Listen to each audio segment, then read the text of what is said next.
welcome everyone to episode 21 of The Inside Word. My name is Lachlan McLean from Beer Cartel, Australia's #1 craft beer retailer. This is going to be the first episode in what we're going to start doing. It's like a monthly recap episode of what's kind of gone on in the last month. So we're going to talk about, a bit of all of January, but also, what went through before Christmas as well. We'll tie into that. I'm joined again by Isaac Esposito. Thank you so much for joining me. Thanks for having me. What's happening, man? Not much. Getting back into it. The first month's kind of flown by, I think. Yeah, it's gone real quick. So I guess in these monthly recap episodes, what we're going to do is we've kind of got a couple of topics. We're going to talk about a couple of our top beers of the last month. We're going to go through what we're looking forward to in the next month, so in February. We've got a couple other segments we're going to talk about and just a general wrap-up. But we're also going to talk about kind of some key news headlines, which for this month can only be one thing, and that is it. Baby. Hottest 100 review. Oh, yeah. So we got there. We got through it. I guess... Straight up, what'd you make of it? Oh, look, just going over like my kind of annual estimates from our last chat. Let's see, if you haven't listened to episode 20, that was our predictions episode. We were joined by Kane from Garage Project, so go have a listen to that. But yeah, check it out. See what we said, but yeah. Look, most of the 10, my 10 predictions, almost, well, all of them except my Lacerine Can Saison ended up in the top 20. So it's pretty accurate. Pretty good. And I'm looking at yours. You nailed heaps of them. Most of yours are in the top 10, and you actually have a few that you guess. You got the Stone Wood as a first, Bolter as a second. You had Crankshaft and Newtown swapped at 3 and 4. You guessed Bolter Hazy at number 8. Yeah, got that. I'm just having a look here and a bit of reflection over the weekend. Everything in the top 20 is a hop forward beer. If it's not a hazy, it's a pale ale. Yeah, I think as well, it's kind of one of those things where you kind of look at it and you kind of go, why did I think it would be anything but that? Yeah, it seems silly to kind of like, and people get really caught up with it and they really get into it and invest a lot of time thinking about their top 5 beers. And you're right, looking at this list, it's kind of like a bit naive, weren't we? To think anything otherwise. I think we put out our top 5 beers that we voted for, and also again what we predicted for. And I think the predictions were pretty accurate.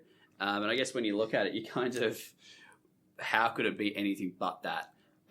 There's some breweries out there absolutely killing it. I think Bolter had 8 beers in the top 100. They had 4 beers in the top 20. Yeah, Bolter, I'm pretty sure had more votes than any other brewery. They did, yeah. They racked up tons, which, I mean, good on like them. I said, yeah. I going back to last week's episode, they're popular. People like That's them. it. I think people, you look at all the social media and people are like, this beer is not the best. Like, there's all these other beers that are way better. But I think maybe we don't forget, but maybe we wish it wasn't the case, but it is a popular vote. And I always like to use the analogy of a pyramid where in terms of voting, just in terms of craft beer drinkers in general, you're always going to have a pyramid. The people drinking the higher end are always going to be in a much smaller percentage than people drinking pale, like just Stone and Wood. Intro to craft beer, at the end of the day, to get to that top point, you've had to come through that anyway. Just looking at this list here, like the top 20, I think you'd know better than I do. Single fin, can or bottle? Both. It's both. So pretty much, I think every single beer here in the top 20 is in cans. Yep, and it was 92, 94 beers out of the 100 were in cans. In cans. So cans are definitely the winner here. I love cans. I love cans. Oh, yeah. Not from us in particular. Like we've done I think I've done podcasts with cans, and it's always a question I ask brewers is, how's cans kind of affected you? Because it's just come absolutely out of nowhere, and I don't think, maybe not out of nowhere, but it's become this wave that just won't stop. And like for good reason, but it's just absolutely dominated now. Yeah, even Stone and Pacific Ale in cans now. Yeah, it's in cans. When I started drinking craft beer, there was hardly any cans. Coopers pioneered it. Coopers had cans, and I'm trying to think of the first Mountain Goat Summer Ale. First can that I had that I remember. I think it was the Pirate Life, the double IPA. Oh yeah, in the grey can. I think that was kind of. Yeah, that was the first can that I can remember. They were definitely one in the craft beers that kind of dominated. But I know The Tim's. Speaking of which, they didn't get a look in this year. No, they did not get one beer in the top 100, which is nuts. So I guess on that, one of the questions that always comes up is from year to year is kind of how does buyout. So we saw Pirate Life in 2017. I think it was 2017, maybe 2016. 18, was it?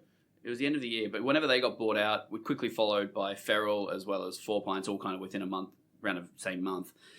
They all kind of had a massive kind of not fall from grace, but from a hottest 100 point of view, they copped a lot of criticism for selling out. They got off, and I think before that it was kind of Mountain Goat from a fair few years before that got bought out by Asahi, and they kind of was.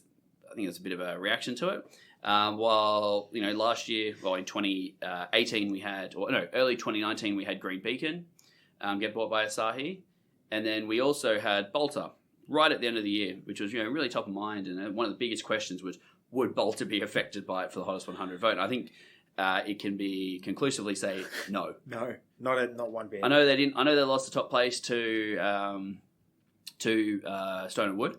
I think that is just a case of they had more beers to vote for. And I think if you look, I think it says that they got the most votes from anyone. They just got spaced out on their Hazy DC, their Daisy, their Hazy.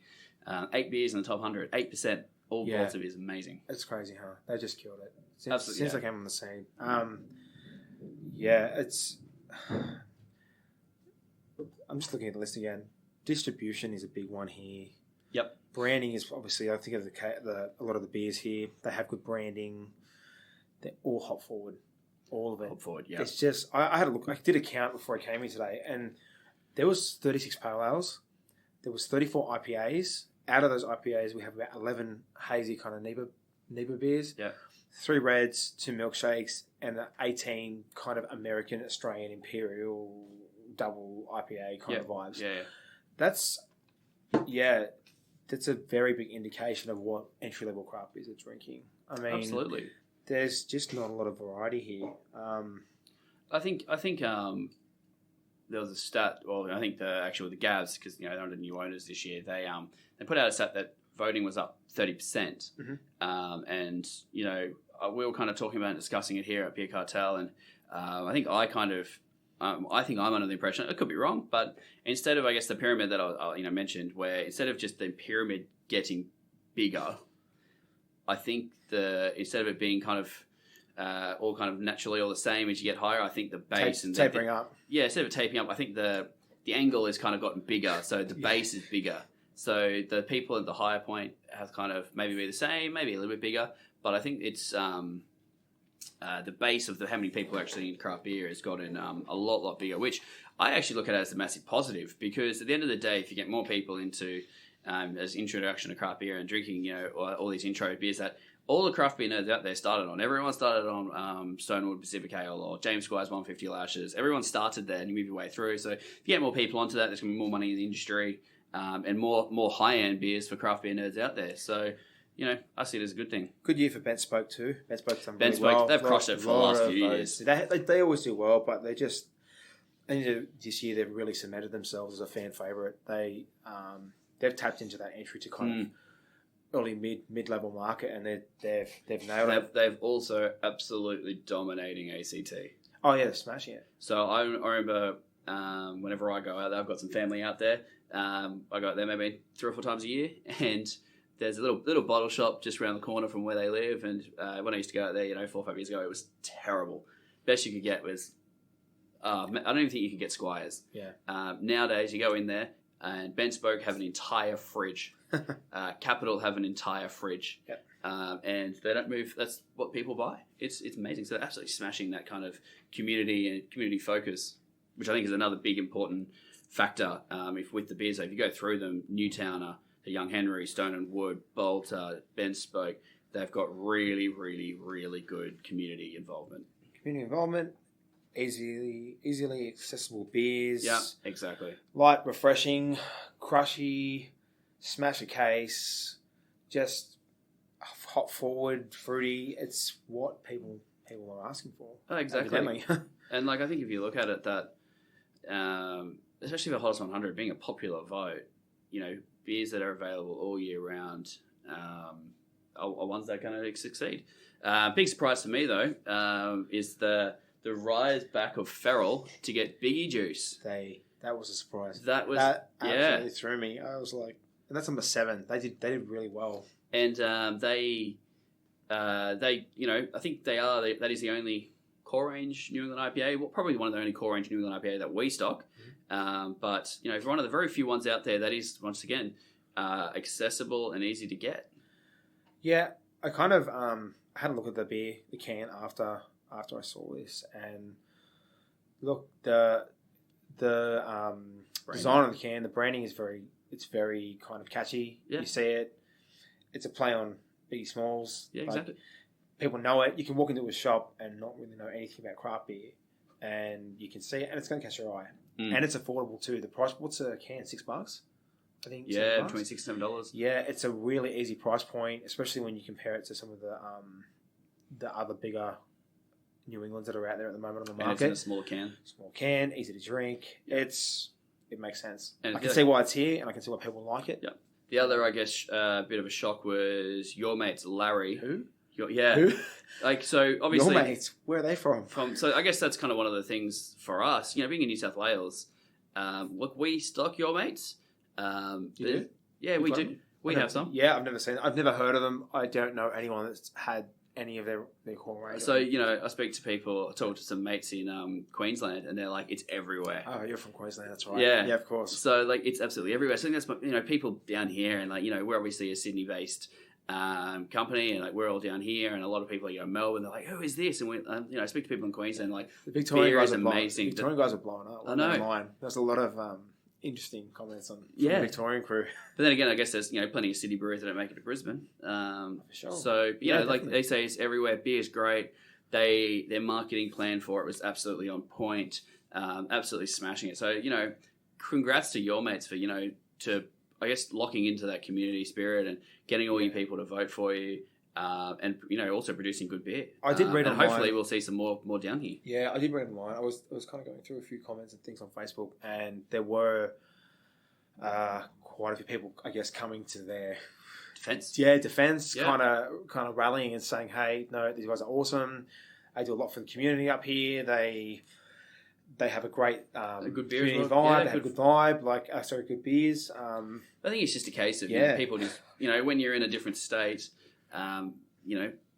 If you don't know them, how you kind of go, oh, who are these? Why didn't my brewery get in there? But, Brisbane's, I think, once again, Queensland had the most breweries featured, or most beers featured in the Hottest 100. Brisbane are killing it. Yeah, I think they, from what I read, they have a pretty aggressive, aggressive marketing approach as well. Yeah. They really prompted the community to vote for them and support them. You still got to have that community to vote for you. Yeah, people have to like you still. Yeah. They're not going to vote for you if they don't. And I think that's kind of a point I had to, with, I guess, in marketing and breweries is kind of, if you're not doing it for the Hottest 100 nowadays, you're not going to get in. Like I spoke to another person from the industry, and they said that their brewery didn't make it last year because they just couldn't be bothered in marketing, and they did it this year and they got in. Yeah. While Pirate Life this year just didn't even bother.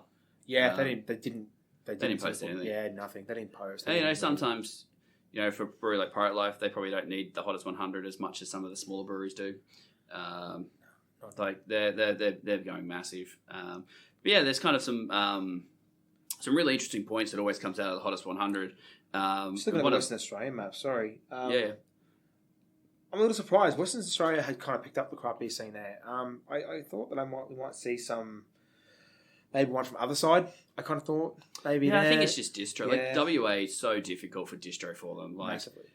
Getting if you're a Melbourne or Sydney or any of the Ben Spokes or Bolter, to get access to the best part of 20 million people is not that difficult. You just send it along the eastern for sure. Coast. While WA, they've got like 2 million, 3 million, 2 million I think in Perth, and that's all you're really going to get. Like distro from there to here is really difficult. They've got little creatures. I think that's why I thought that there would be a bigger kind of community rally behind people because of the small population. Maybe they don't have the drinkers. Yeah, I don't know. Just bit of a surprise. Yeah, Western Australia is kind of Feral, Cage Rose, Colonial, Little Creatures. Well, Colonial, most of Colonial beers aren't most of them are brewed in Melbourne now. Yeah, and then Little Creatures is all brewed out of Melbourne because of distro. Distro is easier from Melbourne. Mm. But yeah, like whenever you look at the social media kind of going on from these polls every year, there's always kind of the same kind of few points that came out. So I want to kind of touch on them and ask Isaac's point of view and kind of give some industry insight, I guess, to what we kind of think. But one of them is always, how'd that brewery get so high? Their beer's not as good as so-and-so. So this year, the two breweries that were constantly mentioned was Quiet Deeds and Range. Yeah. So people were like, they make great beer. Why didn't they get in? So I'll throw it to you, Isaac. What's your opinion on what's your kind of... Look, they make good beers. I think it's important to remember that there's a few things. Their releases are relatively small batches. Yeah. They're also, people forget that hop forward beers are like, to make these huge NEPAs, these massive juice bombs, they're really expensive. Yeah. Hops in Australia are not cheap. No. We're not like the US. We have a lot of access to grain. We don't have great access to hops. They're here, but we're just, for these really big hop forward beers, it's a very expensive and risky process a lot of the time. It doesn't take much for the beers to go wrong. Yeah. So I think distribution is one, batch size is another, price point is another one as well. And if you look at the top 10, all of the beers in the top 10 are a really, really good price point. $5-6 a can. Yeah. The cases aren't too expensive if you want to buy them in bulk. These $20, $25 haze That's where trains. we were looking down in the fridge. We're kind of looking at, the latest fiscal Yeah, data. I know that's a bit of a crazy beer they put out, but that still sits between $18 to $20. Well, you look at Biggie Juice for a consumer, and it's kind of like, well, that's $6.50 a can. And you think about it, if you are a new to craft beer and you're a kind of entry level craft beer drinker, you're not going to take a risk on a $20 can. I mean, I can't see what you would. I didn't do that when I started. I remember one of the first craft beers I bought was Sculpin. Sculpin was like best beer in the world at the time. And it was a price. And I just bought one. I think it was like $20 a bottle or something like that. And that was like really kind of like, whoa, I just paid $20 for a beer. That was a big deal. So the other point as well, a lot of these breweries are pumping out new releases like monthly, bi-weekly. It's the hype train. The hype train comes, they release a beer, everyone is on it, and it's like, gimme. That is also going to affect the votes. Purely because if you have that much variety, people are going to be voting for this and this and this. It's going to water down your votes. That's what's going to happen. Yeah, exactly. You get a bigger spread. Like, you look at breweries with the most votes. Yeah, so Bolter came out number 1, ahead of Stone and Wood. But the other big one is Black Hops at number 5. Yeah. So, their top beer was Pale Ale at 14. I think they had a fair few beers over the top 100, definitely top 200. Yeah. But number 5 in total votes. But I know they pushed out, they've got a core range of about 6 to 7 beers. They are also doing one limited release every month. I was going to say that all these top 10, they're core range beers. They're all core. Pacific Ales are core, XPA is core. Hazy and maybe a bit of Jedi. I was just having a quick look. I thought Jedi was core. Jedi was seasonal when it came out? I thought it was... No, they kind of do small batches. So okay, sure. It's not always available, but it'll come available. Okay, check the dates when you buy it. For Hazy, yeah. Yeah, for sure. Okay, sorry, go on. But yeah, so, they're making, if you look at the total vote, sure, they come in the top 5, but when you're making so many beers, you did like Range and Deeds were pumping out, limited release. They would have Range would have put out 30 to 40 new beers last year, maybe even more. And you just spread your votes for this sort of thing. So definitely, so I think that's kind of definitely things to take into consideration is that it's a popular vote, and when you've got breweries putting out so many different beers, you're just going to spread your vote. Like even if you even look at if you go to Triple J Hottest 100 for music, I know artists do the same thing. They say, vote for this. If you want to vote for this band, vote for this song. So right. You don't spread your votes across all of our songs. We won't make any of it. So it's really interesting. I wonder if this is going to affect the Gabs releases this year. Look, a lot of the Gab one-off releases, they tend to be hazy or kettle sour anyway. But I'm wondering if it's just going to... That's all we're going to see moving forward. Just heaps of... I don't know. This year going to be an interesting one for Gabs, new owners. I don't want to speculate what it's going to be like. It could be amazing. Yeah. More people, more effort, more effort put into it. But yeah, I don't know. There's still some bigger beers there, but hazy IPAs have just absolutely dominated, and kind of not even necessarily hazy, but fruitier. Hazy. Actually, it's been the American Imperial. But I was going to say, even if it's not hazy IPAs, but fruity IPAs, so they're using Galaxy hops and Citra hops. No more resin. Yeah, no more dank, pine, no more pine. Yeah, they're kind of all gone. Which is makes me sad. Makes me very, very, very upset. Yeah. It's an interesting one. See what happens. The other question I kind of based on that, people have been posting around kind of on on our group on the Craft Beer Collective and a few other places I've seen it, is should the vote change? Should it go from just all beers to a bit like the hottest Triple J, where it's only beers released in that year? Yeah. Thoughts? Yeah, I think that's a good idea. I'd like to see it at least once. I'm trying to think of, even from Gabs as a business, what sort of implications that would cause. My thing is if you did that, I don't think you'd attract as many people. No, because then you're limiting your market to. You're potentially limiting your market to people that are buying new beers all the time. Yeah, exactly. And that's not. People don't always want new beers either. I mean, trying what the latest and greatest is a big part of the hobby. I mean, we've all been there. Well, I think as well, that is very much the top percentage of the market as well. Yeah, but I guess some people do want what they're comfortable with. I think I'm of the opinion that maybe what they do is they do kind of a thing where it's your top 5, but then you also have a selection, another point for what's your top beer of the year. And then maybe they have a collation of 2 lists of this is the hottest 100, but then this is all. I know they have they do put out a list of the best new beers, but that are only new beers that people voted for in that. So maybe if you force people to vote for their best new beer, you're going to get more votes for that. Maybe you have a bit more of a list. It's. I'm not of the opinion that it should go to all new beers. Will people? So I'm thinking about the community, and will people just complain that it's the hype train hottest 100? Yeah, exactly. People will just whinge about that. Oh, these guys are gimmicky. It's just the hype classic, train. Yeah. They bring out all these new beers and this and that, and it's like maybe you can't win. Yeah, I think maybe another one is categories. Maybe if they broke it down and they gave people more options to vote for, farmhouse beer or stouts or hobby beers, and maybe brought the categories down a bit. The thing I've got at the moment is, Triple J for their hottest 100 had 3 million votes. Yeah. We had 30,000 votes. It's tiny.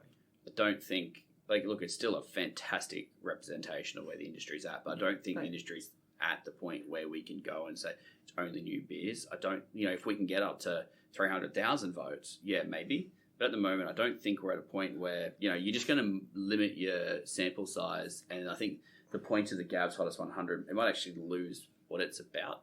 I'm just saying, look, I'm actually surprised that there aren't more kettle sours in here, to be honest. It's still a very, very polarizing style. Yeah, I'm surprised. I kind of, not as a top 10 by any means, but I would have guessed there'd be more kettle sours creeping in. I think it's the power of hops at the moment. Yeah, for sure. So I know when we did... Also, look, it is a polarized style. When we did our advent calendar and we had the Wayward cranberry sour and orange sour or something. Yeah. And we did a survey at the end of it, and it was the second most loved and the most hated. Interesting. So, some people love it, some people hate it. So it's kind of a difficult one for Hottest 100, I think. But, I think it is... Look, especially for us working in, or for me working in retail and working here, I look at that list and I go, yep, that's a pretty good representation of what we would sell. Does this cause brewers to? Do you think it causes brewers to go a bit lazy, a bit sloppy? I don't know. Does it put pressure on brewers who maybe aren't making as much money or feeling the pressure because the market's expanding and it's more competitive? Do you think it causes brewers to go, well, this sells, we're just going to make this, and just pump out the same old thing over and over again? Possibly, but I also look at if you look at the top 10 or top 20 core range beers, there are also breweries that are doing really good stuff in general. Core range is where you make money. Yeah, that's fair. But you can't just people won't just buy your core. You kind of got to give them a reason to buy core. Yep. So I think a lot of them have actually put out really good limited releases, or have got a reason for people to buy it. I don't think you can be a brewery just to come out and put a core range beer out. Stone and Wood done that. Boulder's done that. Ben Spoke's done that. Yeah. Henry's not so much, but I mean, they're obviously. Or you've got to have a community. You've got to put out. Like there's a lot of breweries putting out limited release after limited release. I don't know how sustainable that is.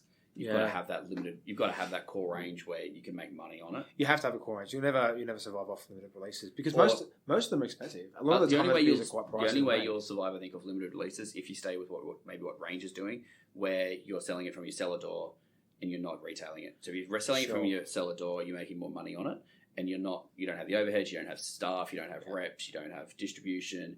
That could work. I think you're limited in your capacity though, long term. 100%. You're not going to if you choose that business model, you're probably going to be stuck in that. Yeah, so you're not going to become a monster brewery, but it is. I think I've spoken to some brewers, and that brew pub is one of the few areas in brewing that makes money. Yeah, sure. Like as soon as you put reps on the board, road and stuff like that, paying wages. It just gets really insurances. Expensive. It's a big overhead. So I think that could be successful, but there are breweries out there that just put stupid amounts of limited releases out there that have no core range. I say it every year that I think there's going to be some breweries kind of maybe closing because of that, but it hasn't happened yet. So maybe 2020. Fingers crossed, it's not. It hasn't happened. I would have guessed it had. Hopefully, I've been wrong. The industry just keeps growing to be able to support it. Yeah, no dark beers here either. I'm just going over the list too. Young Henry's, Motorcycle Oil, and I saw that. Again, I mean, I would like to see the Australian market grow when it comes to stouts. It's evident here that it's not a particularly popular entry level style. I guess wait and see.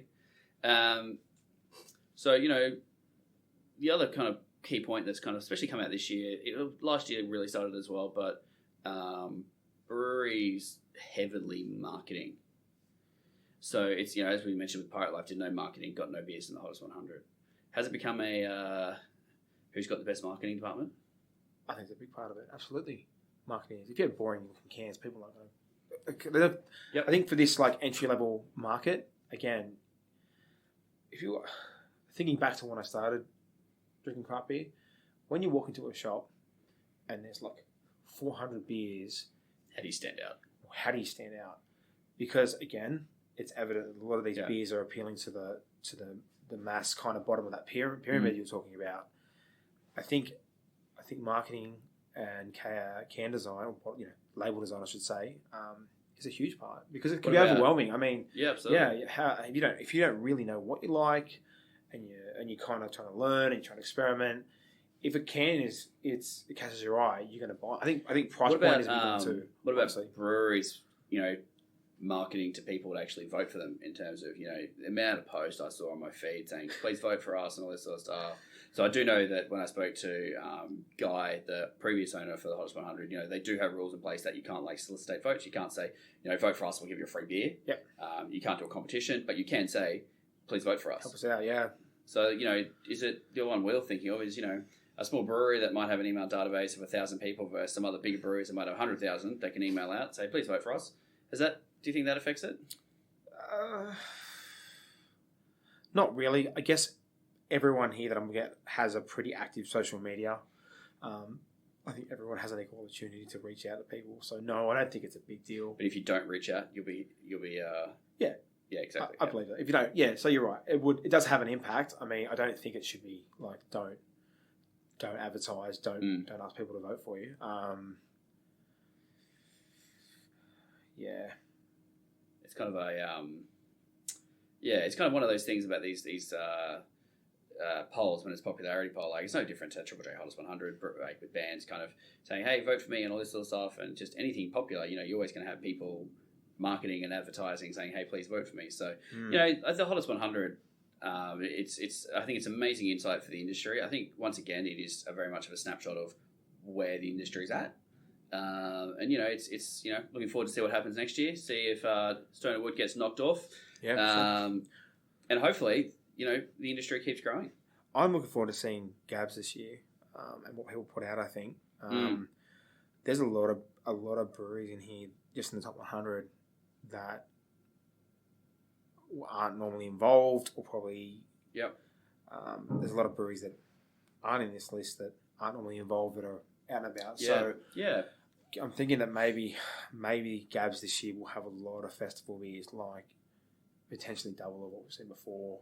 It could be huge. Yeah, fingers crossed. That'd be Might have to interesting. try and tee up a podcast with the new owners, get their insights of what's their plan for Gabs. Suss it out. All right, I think we're going to leave Hottest 100 at that. It is a monster kind of thing that happens in the craft beer world, so hopefully given its dues. We're going to move on in this monthly recap and kind of go through a couple of our top 5 or top 2 beers or top beers that we've kind of paid attention to. We're going to go back a little bit post-Christmas. January is a notoriously slow month for craft beer. You know, brewers take their time off, and we'll kind of start seeing them come in February.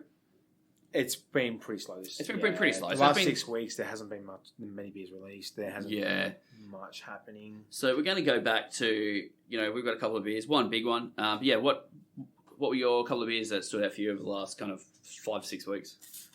So the best beers for me, so pre-Christmas, going back to last week, Wildflower, Hive, Golden Amber. Yep, that was your top 5 beers of the year. Yeah, really, really good beer. Snuck in right at the end. Again, so for those of people that don't know about those beers, Topher has a core range of Golden Amber. Yep. Basically, he's taken them and 2018 he re-fermented those beers on honey that he sourced from Hive in New South Wales.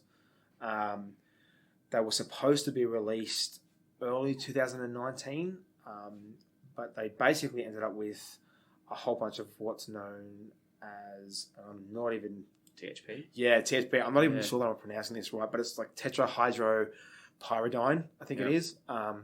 Basically, locally known as mousiness. So it's caused from Brett. Now, I didn't study science, but I'm pretty sure it's caused by Brett in the presence of lactic acid.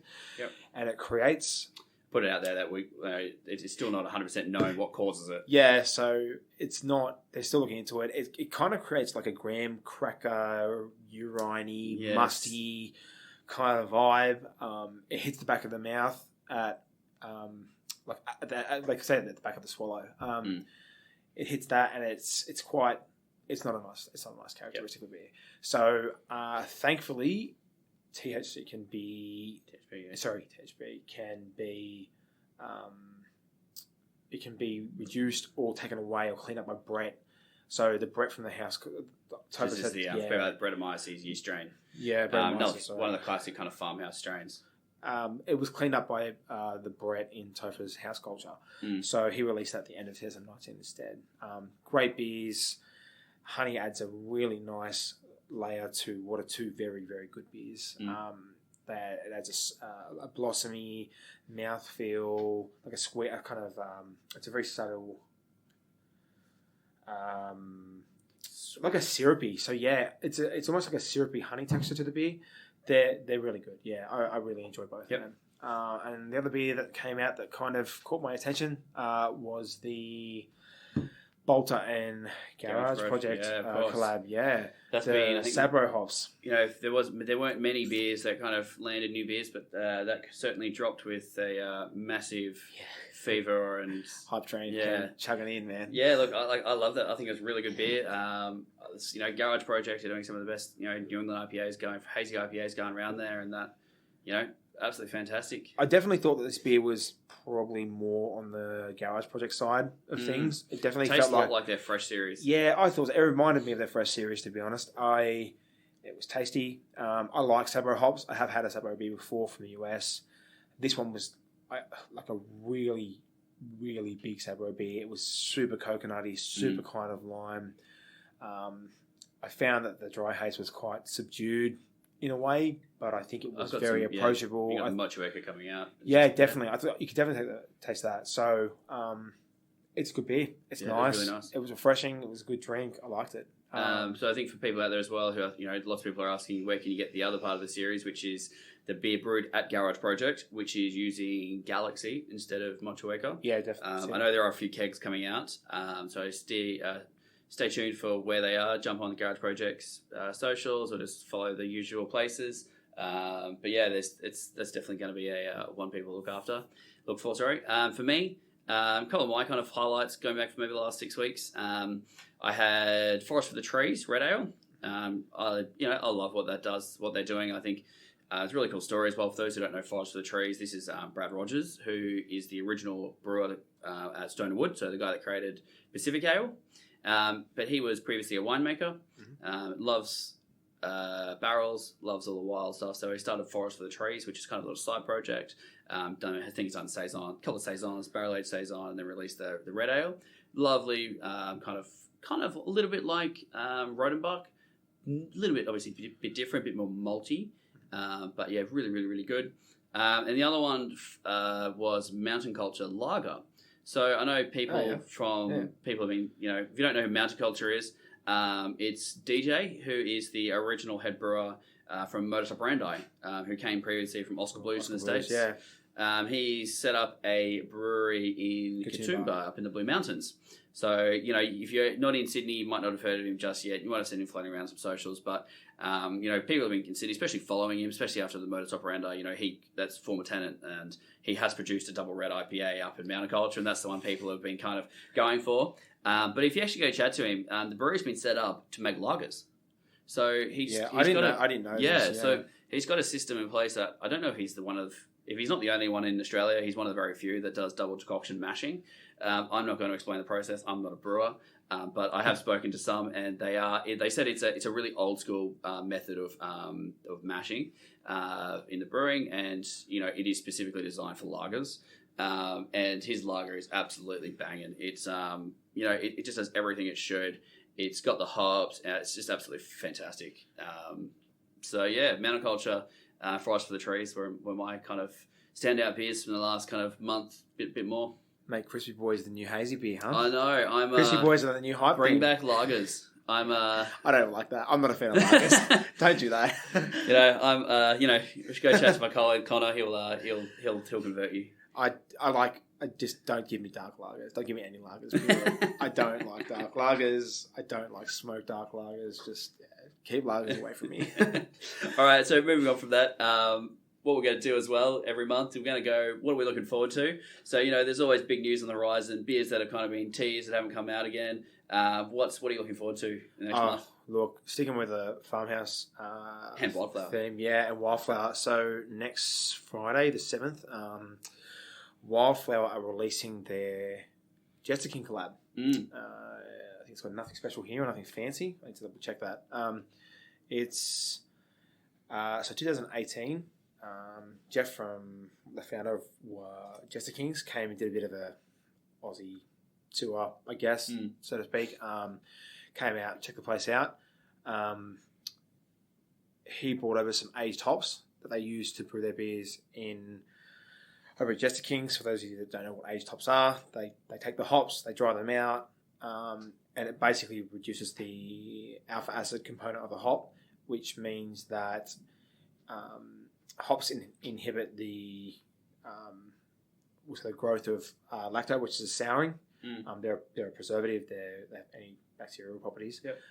Those aged hops basically allow you to hop a beer and get some hop profile, but allow you to have souring as well.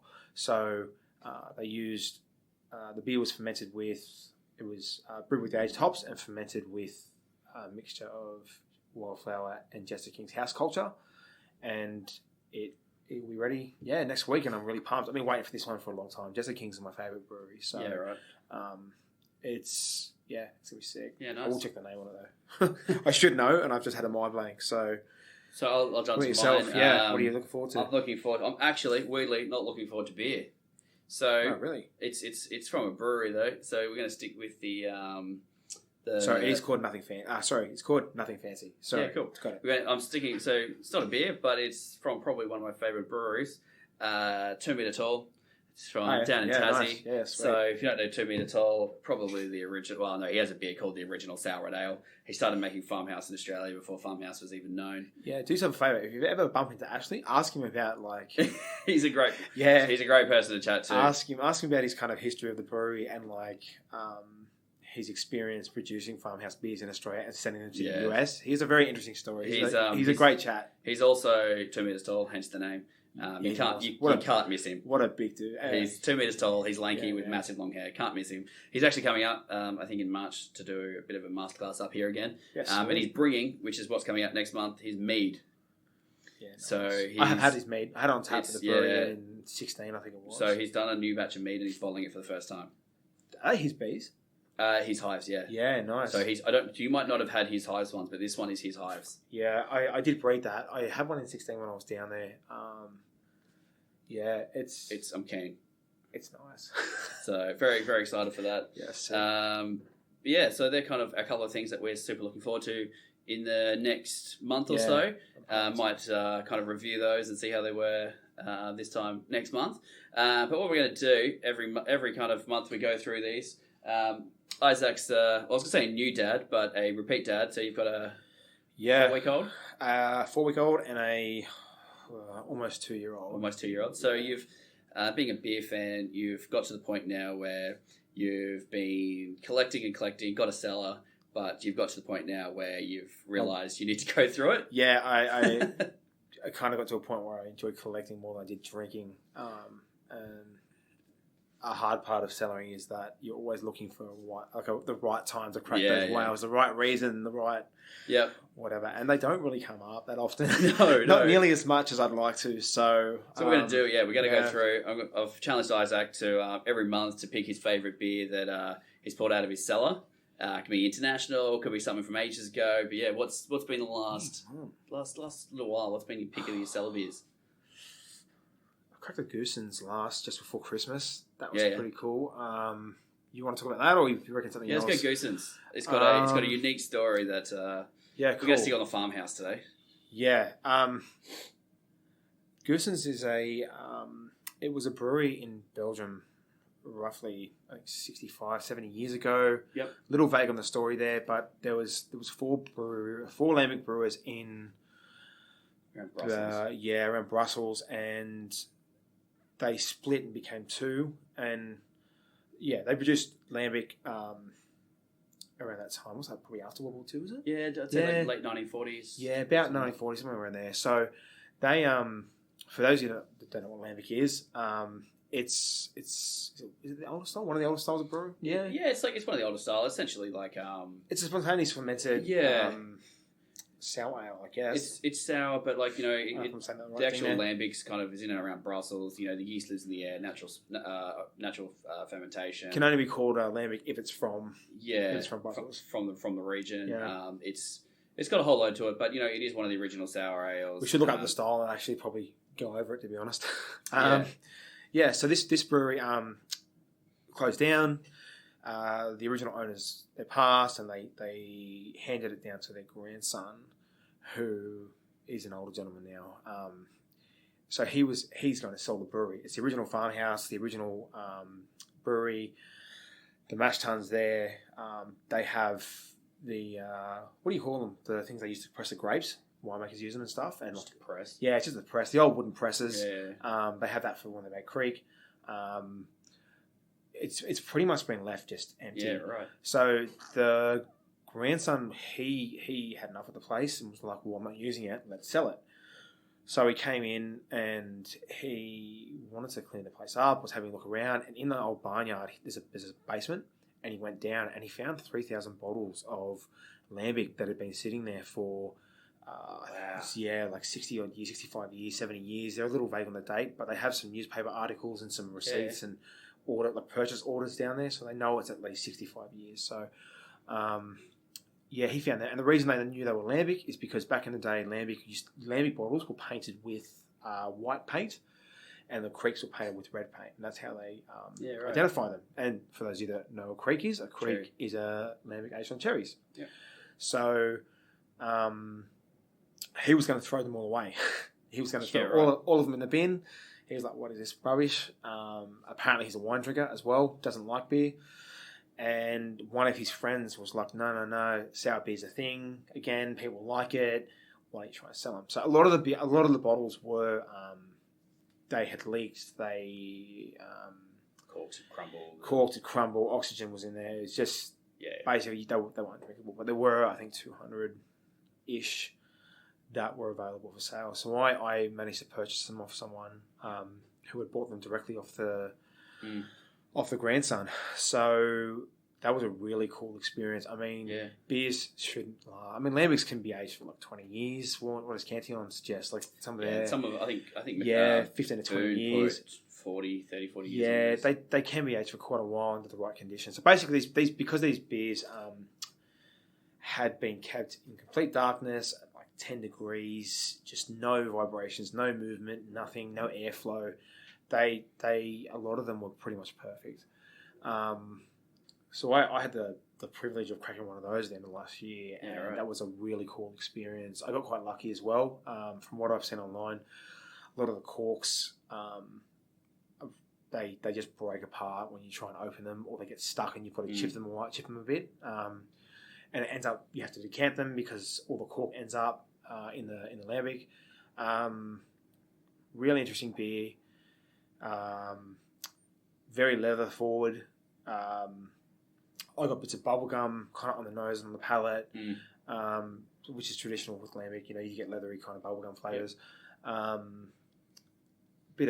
A lot of people that have had the beer have described it as like a peach tea, but I definitely got bubblegum. So yeah, it was great acidity. It was just a really cool beer, a little bit of carbonate. I think you kind of get into the history and you kind of get into the story as well. It's beer nerd to the max. Yeah. Like I had the opportunity to buy them, and I thought, you know what, it was probably not, at the time, it wasn't the best decision financially, but it was something I managed to convince my wife as a 30th present. So it was just an opportunity. You'll never get it again. Yeah, I figured that. I mean, I can't imagine that I'll try something like that ever again.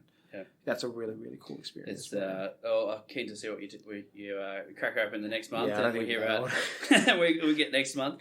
But thanks so much for. We're going to wrap it up there, I think. Thanks so much for coming in and joining me. For those out there listening, wanting for the code word for this week, the code word is GABS. So we're going to play off that as we always do. But, if you have any questions about what we've talked about today, you can always jump on our Facebook group, Beer Cartels, Craft Beer Collective. Just search that. Big community, talk a lot. Feel free to ask us questions. Once again, if you like this podcast, please hit subscribe at, iTunes Podcast, Stitcher, wherever you listen to it. That's it. I'll see you next time. Thank you. See you later.